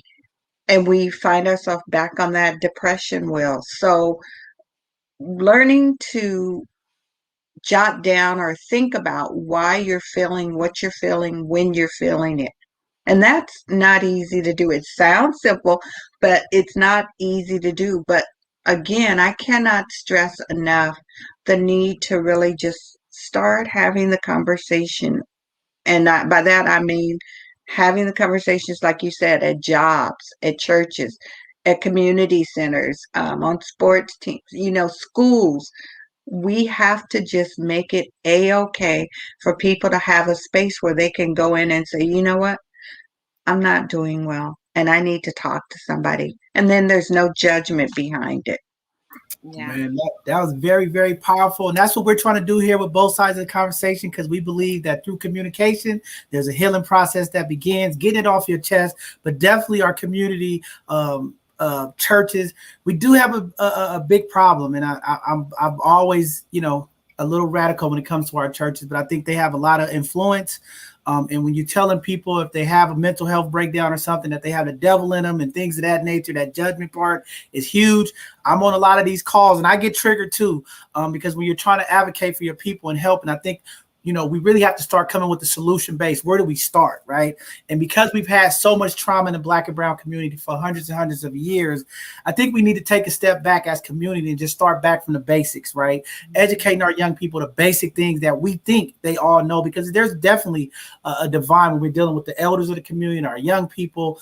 And we have to also understand that, through some of the destruction of our communities with drugs and different things, there's a lot of things that some of our elders got that the young kids didn't get, and we had a sister come on here, Miss Attica Bowen, talking about, teaching etiquette and things of that nature, right? We have to really take these conversations and bring it back to square one, because that traditional family implementation has been gone, right? So I think we just have to go back and start all over. I know it's hard to say start all over, reset, but I think that's where we need to go back in the community, because some of our young kids are not getting it, right? So it's time for community to come together and start. And I've been saying it's have our nonprofits, our community leaders, start these type of beginning conversations and education all over, having these classes to teach our kids etiquette, teach them how to deal with each other, teach conflict resolution, right? And I'm always doing this little stuff when I'm doing my work in the jail with the young people, right? Just teaching them how to engage with each other, right? Somebody that you don't know, how do you welcome somebody that you don't know without looking at them crazy, without how do we get back to teaching those basic things that we think sometimes oh, they should know that. But we really don't, right? And when we're in a sign of distress, or we having this mental breakdown, or this support that's needed, right? How to, like you said, coach the people instead of just saying, oh, you'll get through it, you're fine, look at, you're blessed. Because that's just a thing in our community. For whatever reason, as soon as you start talking about your problems, everybody well, you got a house, you got a job, you got this, right? So we never really deal with the problems. And I think it's really impacting us. And I think as a community, we just have to take a step back. I mean, when you look at what's going on, when we talk about relationships, marriage, different things, I mean, even with the human trafficking, right, it goes back to them basic interactions of really identifying an individual, who we are, what we feel. We have got so into the superficial, the material things. I think we've taught our young people, and we've with all of, like you said, the imagery of just what's going on, love and hip hop, so many things subconsciously that we don't even take an account for, especially our young people don't even understand when they putting this stuff in their head subconsciously, how it impacts them. And I think it's a disservice to our community. And as elders of the community, I'm always encouraging them. We can't just sit back and say that's their problem. How do we take that leadership role and really bring these tools back to the basics? I mean, we really have to start back at A. I think we in the middle between M and Z, but we got to start back at A. We have to really start educating our kids. I mean, how we look, things that we do, because all of this, I mean, to me, and I get beat up for this, but I think when I see people do certain things, I can get judgmental, right? And it's because I always think how we look and how we feel and how we present ourselves really tells a lot about how we are, or how we feel it, at least. It might not be the overall who we are, but how we feeling. And especially when we deal with our young people, and I teach my kids the same things, like going outside with pajamas on and bonnets. It tells me something that you're not processing, right? And I know people get mad. You shouldn't say that. You should meet them where they at. But it's we have to educate our community, because That's the enabling behavior. If I don't teach my young man and I'm mentoring to wear a belt, pull their pants up, and we allow it and just say, well, that's how young men, this is their cool dressing thing, right? But we're not really setting them up for success. I'm like, you're not going to a job interview with your pants sagging like that. It's not going to work, Yeah. But I just think we have to have these real conversations, and I'm definitely going to have a conversation about that in the future. And, people get mad at me, John, you just want people to simulate with the Western white stuff, but it's like, this is reality. Like, this is life. And I think we have to have these conversations. And I really appreciate you, honing in on that, because that is definitely a problem in our community. The first time we express ourselves, and I always tell women this too when we deal with relationships, is, you have a man being vulnerable and open. You have an opportunity to get men to open up, right? The biggest thing in our community we hear is black men don't know, they don't want to communicate. They don't want to say anything, right? But the first time that a black man gets vulnerable and open up, then we want to say, oh, he's sexist. He's all these different things. And it's like, then they shut down, right? And I'm not a big fan of council culture. People know on this show, I'm not a fan of it, because I think the council culture is also hurting the progression of our people when it comes to opening up about stuff. Because as soon as people start expressing how they really feel, we just want to cut them off. We don't want to hear from them. We want to throw them in a bag. But thank you, Lynn. That's really a problem that we need to fix in our community. Seriously.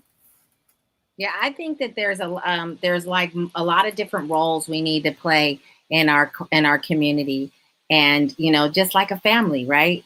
You're not going to get treated the same way by grandma that you get treated by your auntie or by your brother or your sister. And I think in the community, we do need to have people that teach some of those skills like etiquette and things like that.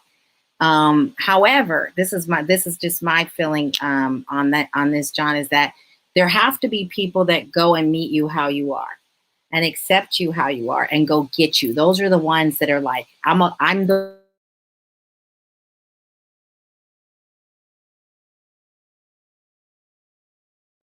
here to train you up. And those individuals that are here to train you up, it's not a judgment. When I'm training you, it's not because I'm judging you. It's actually, and now I'm going to bring in some of my faith, because so Jesus endured the cross for the joy that was set before him. And so there's a joy that you have to share with somebody about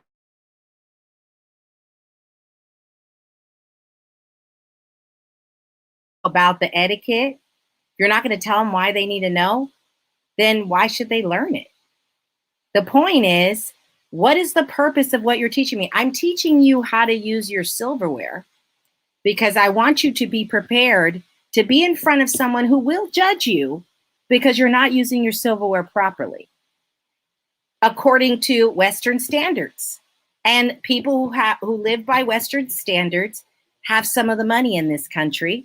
And if you want to be able to gain willful employment and live, a sustainable, economically sustainable life, you've got to know how to do some of those things. See, so I'm not saying I subscribe to that. I'm not saying that it makes you any less because you don't know why there are two forks on your plate. To me, it shouldn't matter personally, but it does. And, I was thinking when I first entered in, so I worked 25 years in the tech world, and I told you my background was a background of poverty. I went to eat some shrimp dinner. I had a shrimp fettuccine dish. It was good, y'all. It was good. And it had the little tails on the shrimp. This was early in my career. Tell me you didn't use the spoon to stir the nut. I took the tail. I started getting all up in there and pulling it. I wasn't leaving none of that shrimp in that shell. I was not leaving none of that. And I saw the expression. I was in a sales role, and I was with somebody across from me, and she was horrified as I went in on the tails. She was like, and then I just couldn't understand and finally I figured out I had done something wrong. And I later learned that when you're in a business dinner, you're there for the business. If you're the kind of person that likes food like I do, you eat before you go to a business dinner, because you're not really there to eat. You're there to make a business transaction. And so you should be more concerned about the conversation than you are about the plate of food. But if you greedy like me, you ready to get in the food and you ain't worried about the sales transaction. You know what I'm saying? So this is what I mean by who told me that? Nobody. How would I know?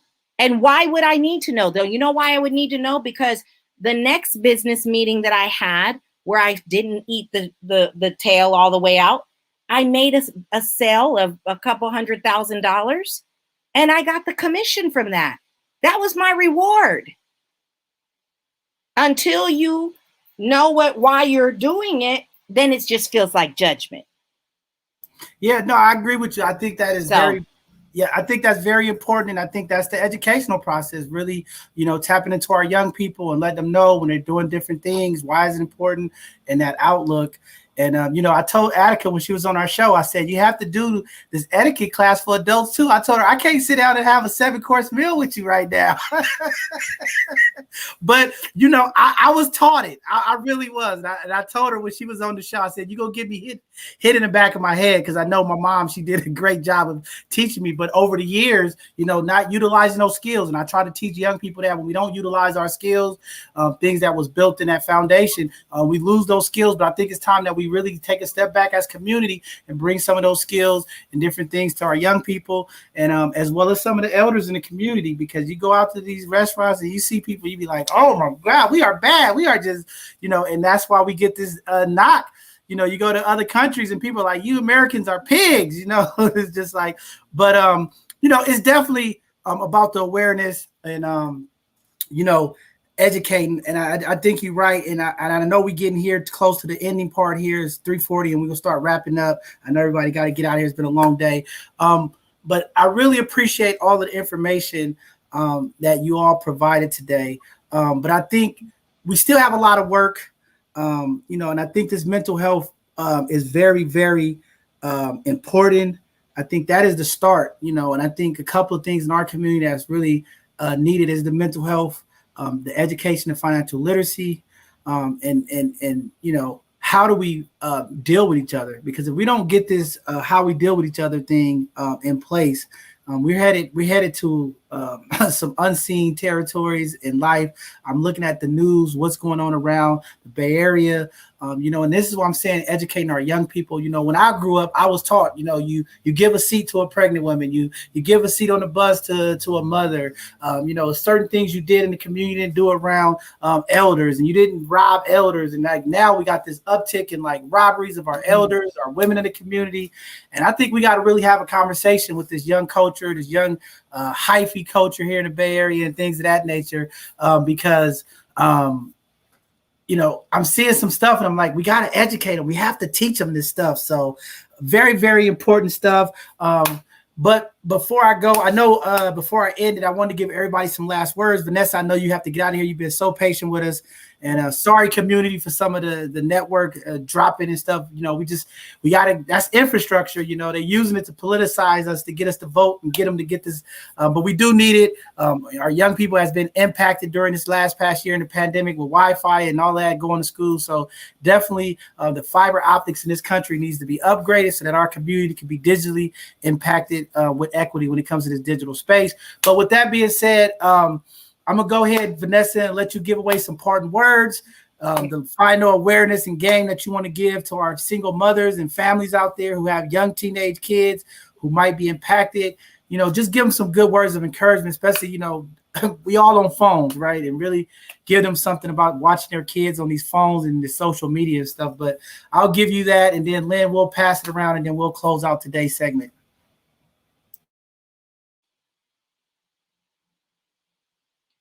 I think we lost. Okay, we lost you.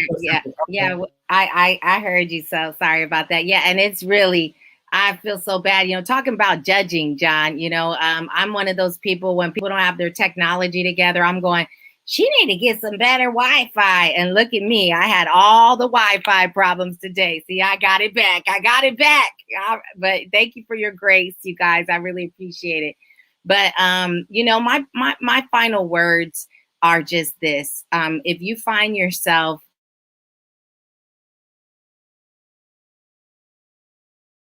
now faced with trafficking, I want you to know that you are loved, that you are thought of, that you are accepted, that you are valuable, and that there are some alternatives, and that, you know, there are organizations like Love Never Fails and so many others. There's Shade, there's Missy, there's Bay War, there's SF War, there's tons, Huckleberry House, just tons of them that are out there who are wanting to walk alongside you, to support you with housing, with case management, with counseling, with services. And so I just want to encourage you, reach out. Don't suffer this alone. And you can do that by going to the National Human Trafficking Hotline, which is 888-373-7888. And certainly you're welcome to contact Love Never Fails. We'd love to hear from you as well. And so that's one. And then just on the prevention side, I just want to encourage, you know, I know that if you're a single parent, you're tired. I know you're tired, and you get home and you just want to chill. You want to just get on that Netflix, you know, get some dinner, whatever. But I just want to encourage you, take that extra time to check in with your children, see how their day went. If they tell you that, you know, someone is at them, someone's bullying them, someone is on their social media, look into the matter, because a lot of time that bullying is coming hand in hand with sexual harassment. It's coming hand in hand with sexually inappropriate behaviors and content that is being pushed upon them. And there's a strategy in play to recruit our children in a variety of ways. And certainly I want to encourage you to pray over your children. It's a lot going out there on our kids, and they're under a lot of pressure. And there's a reason why there's so much suicide in our young people. There's so many more mental health diagnoses than there ever has been. It's because they're being impacted on all fronts, and they're always scrutinized, and there's a lot of influence on them to do things that don't feel good. And so I want to just encourage you there. And then lastly, if you are somebody who's like, yeah, but I can never make it, I want to encourage you to consider a career in IT, consider a career in healthcare. And don't think, you know, I saw a Facebook user say, you know, they don't think they needed to know the etiquette because they don't think that they're part of those circles. Who said what circle you get to be in? You get to be in whatever circle you want to be in. And trust me, there are people who will walk alongside you. If you're interested in tech, I will walk alongside you to help you get into tech. And so, and there are many others, you know, Lynn is an MFT.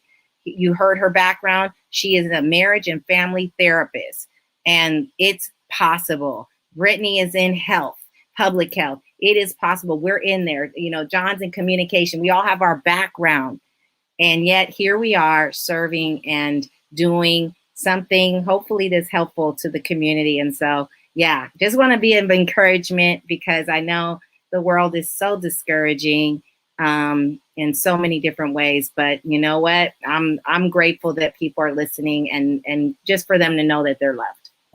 And Vanessa, before you go, I know you have to get out of here so graciously. You are going to come back to do an educational Thursday about IT, right? Okay. I am. I just want I didn't see it on the calendar, but I knew you said you would do it. I know you had to make some changes. Yeah. But I just wanted to make sure. So community, be looking out for Vanessa to come back and teach some of this IT information. Phenomenal field to get in there. Didn't you say it's about 2 million jobs available or something like that, or a million? 7 million cybersecurity positions that are vacant. There is zero unemployment in the cybersecurity industry. And so I want us to get, you know, our fair share. And so come out and learn how you can be a part of that. And you can actually enroll in IT classes right now by going to loveneverfailsus.com/IT biz. And that is, you know, a great way that there's some online classes that you could start taking to learn Python scripting, which is super fun and super easy. So yeah, definitely.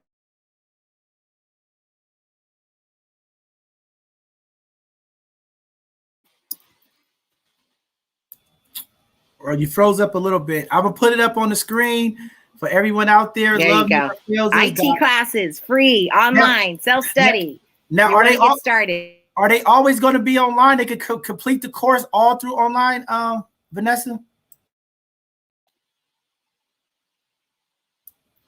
I broke up on you. Or you broke up. I was saying, is the entire course online? Is the entire course online?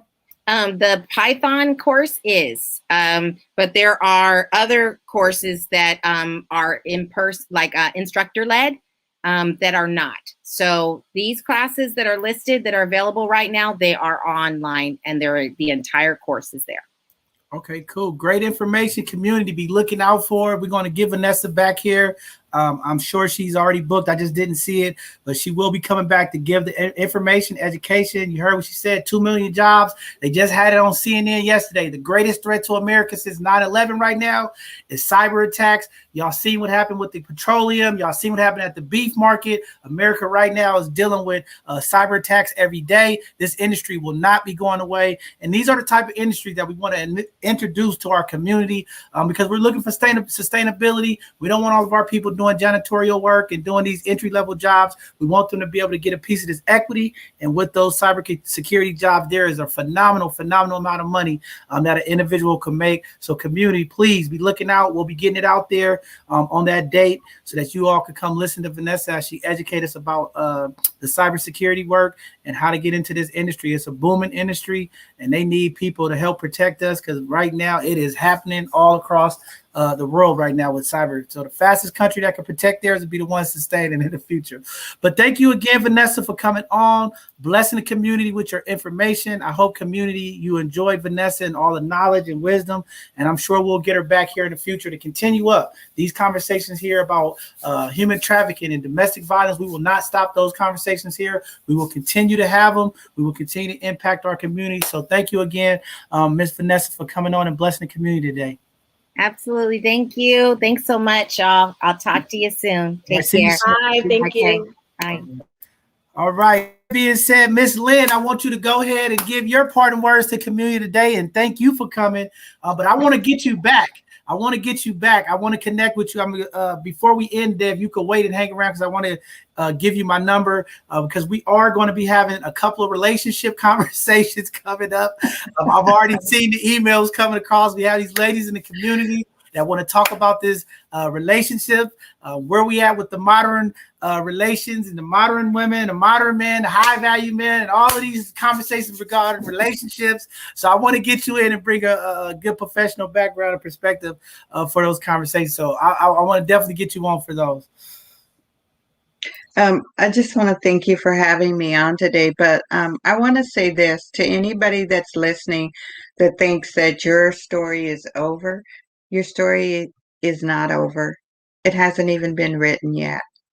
And I always tell people that you can do anything. And yeah, you need mentorship, you need guidance, you need people to help you along the way. But I just really believe in encouraging people that it's never too late for you to take charge of your life and control it. And then with our young people, Instagram is the devil. YouTube is the devil. And I say that because I have so many young people who tell me their career choice is they're going to be an influencer.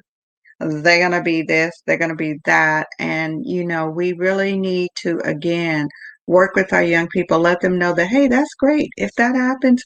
But in the meantime, in between time, let's get you a marketable trade. Let's get you some skills that you can take because you can apply those skills across everything. And it's doable. And I'm living proof that it's doable, because I got a GED, did not go back to college until I was 38, and it took me 12 years to get my 2 masters and my BA, but worth the struggle. And my goal is to always, and I wouldn't be there today had it not been for Women on the Way. So I actually was in that program. And the director at that time told me, she was like, you're smart. You should go to school. And I was like, girl, please. I ain't even finished high school. And she encouraged me. And I went back to Chabot College, community college, and discovered that I was capable and I was able. And so I'm always going to be advocating for mental health in our community and for people of color to consider that as a career path, because we don't have enough therapists of color or people who look like you, who look like me. Because when I went to therapy and when I first, even as part of the program to become a therapist, you have to go to therapy. And all of my therapists were white, typically white males who I couldn't relate to, who I wasn't comfortable sharing my experiences with. And then I finally got a white woman, but even then I wasn't comfortable because like it's certain things like they just can't understand about our culture and our dynamics. And I grew up in the hood, 69th Avenue, the Ville. So, I'm like deep E, as we call it. And I really want to encourage people. Today is the first day that you can start to change your destiny. You, nobody else, you. Get in the seat, drive. So, Lynn, I want to ask you one question before I let you go, because I've asked this on my show several times. Why is it that we don't have enough culturally appropriate therapists when in America, if you look at the statistics, the highest sought after degree for sociology, psychology is from our Black males and females. We have high level of males and females going into that industry or going to college to get that training, but we don't see it in the community. Why is it? Is it the pay? Is it the educational process? Why are we have the highest people go for these degrees, but we have the less amount of representation in the field? I think it's because we've just started to make it, one, it's expensive. I have a 27-year-old daughter who's working on becoming a clinician, and she's in her third year of her MFT program. Two of my sons are clinicians, and we laugh. It's a family joke about the amount of student debt that we come out of these programs with. So, looking at ways that the government can subsidize and support people of color as a career path, like making it easier for them to maybe work in the community to pay off some of that student debt as opposed to absolving all of that debt. Two, a lot of people still think in our communities that it's taboo. It's just not something we do. Black people, we go and they say, well, I talked to my pastor. That's great. But is your pastor a clinician? And I'm very much a believer. And my goal, it's funny because my husband got cancer a few years ago and I stopped in the middle of my doctorate program in ministry, but I am passionate about bringing mental health, and maybe it's doing mental health pop-ups, getting people to say, I will be at this church on this day and I will be here from 8 to 5 every third Wednesday or every Saturday, or after church for people that want to have it. And a lot of people can't afford clinician. Part of the Affordable Health Care Act, though, provides for mental health services. So people may not be aware of that. If you have Medi-Cal, you are entitled to get mental health counseling. But I really encourage it. And we need people on campuses. We need people in the community telling our young people, hey, have you thought about this? But first, we have to make it okay within our own circles, our own community. We have to take the stigma away that there's something wrong with you if you want to seek the services of a counselor. Well, phenomenal stuff, and I'm agreeing with you. That's my fight every day, and I definitely think that there's a legislative process that needs to happen. If we could commit to COVID the way they did for our nurses in school, dropping the level of requirements that they need to make it easier to get more nurses in to help fight COVID.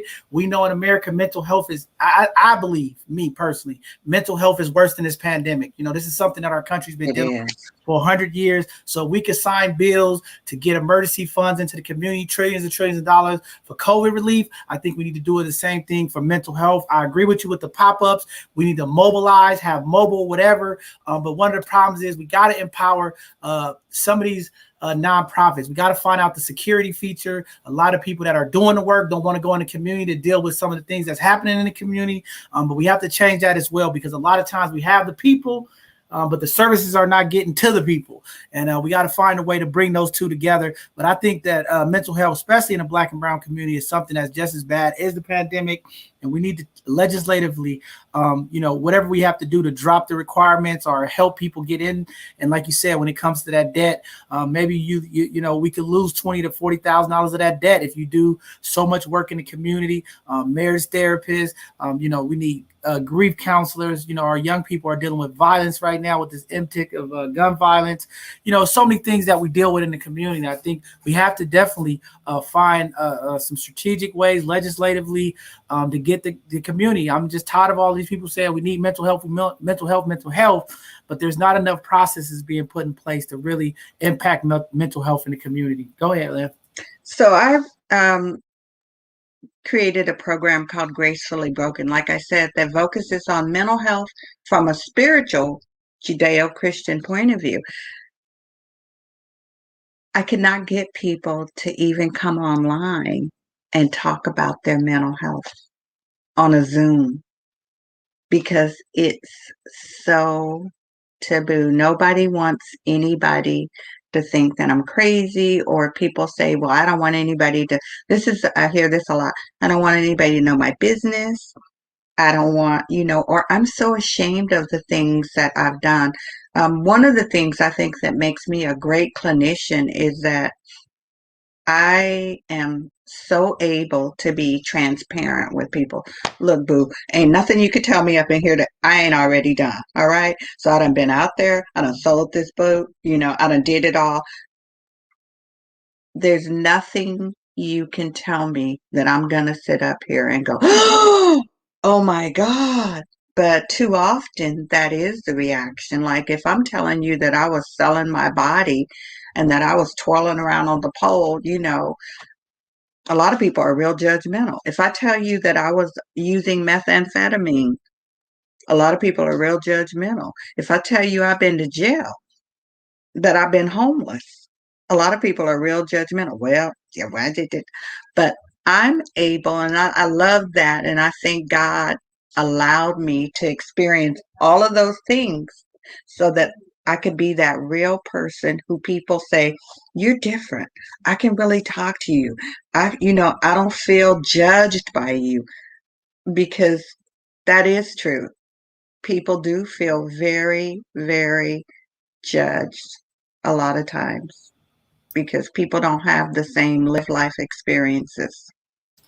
And I think that's why it's so powerful, the work you do. And I commend you for that. And that's why we need more people that look like us, who've been through those experiences, to bring that level of comfortability. And I mean, that's just like what we do here at both sides of the conversation. We want to stay authentic, right? We're not trying to be corporate. We're working with our people, right? And we want people to be able to feel comfortable. And again, I say it when I talk to the young people about our doctors and different things. If we see more doctors and people that's from the community that look like us in these roles, definitely we could really impact change, because it is easier if I'm sitting in there and I'm already struggling and you're asking me questions from a clinician standpoint or from a doctor standpoint, and I don't feel comfortable for you, and you asking these young people, are you smoking weed? Are you doing this? And they're like, no, because the pride, or they're embarrassed, right? But if you coming off like, look, don't be up here lying to me, like I didn't did this, like if you don't get on top of this, it'll really open them up. So I'm all about having the culturally appropriate clinicians and people that's doing this mental health work, because that's the way we have to make it cool. But I also think we need to make investment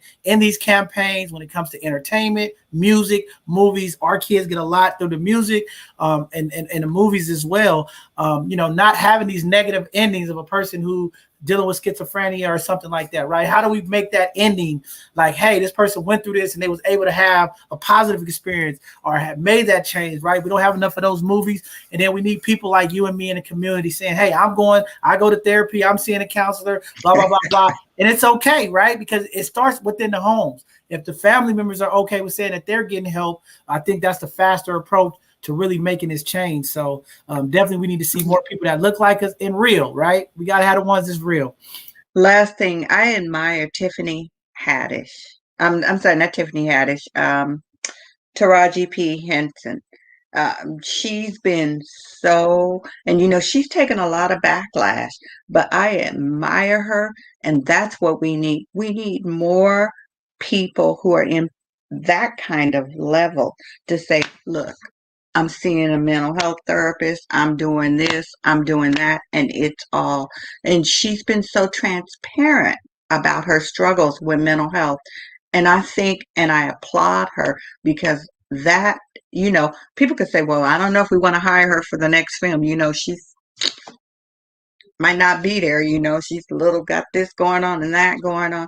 And so we need more people who are in positions of power and authority or who the world views as successful to step up, step out, and share. Yeah, definitely. I think it's very important. That's why we got to get you back as one of those relationship therapists for those conversations. Because I think the way we fix Black love is through having therapists and community and having relationship counseling very important. I think if we really have those type of conversation and people like you that do that work really can impact the dynamics of Black love and relationships because there's a lot of miscommunication. I always tell people when I grew up, nobody told me how to date a girl. Nobody told me how to court. Nobody told me to, like, as men in the community, a lot of times we just go off what we see somebody else or how we do it. But to really have that professional background to really dig deep and have those conversations, very, very important for the future generation of our families. I think we need to have more premarital counseling, more relationship counseling to have better, healthy relationships. I am a big advocate of that. And I think that's why we're going to start these conversations and, bring these professional backgrounds to help facilitate them, because I think that's how we start to change. The more we see people vulnerable, and that's why I always tell people, I want people on my show that's real, vulnerable, willing to be open, to talk about their pain. I always tell people, if you come on and you tell your testimony, you don't know the impact that you're going to have, because it's always somebody saying, hey, that's my story, or that's what I've been through. And the more people that they can see, that they can relate to and being vulnerable, I think faster we're going to make this change, especially with the Black man in the community, especially seeing more Black men vulnerable to be open about their experiences and what they've been through. So looking forward to those conversations coming up, community, and hopefully we can reach out and get Lynn on and a couple of our marriage counselors and relationship counselors to help facilitate this conversation from a professional view so that we really could deal with some of these issues that impact our community. So thank you again for being here today and blessing us in this space. Thank you. All right, Miss Brittany, before we leave, you got to give your final words about today's conversation, what you thought. I know this is your first week coming on with us. We are so happy to have you.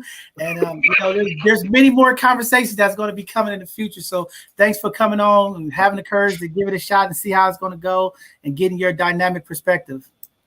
Yeah, I really enjoyed the show today. Thank you to Lynn for giving me so much insight.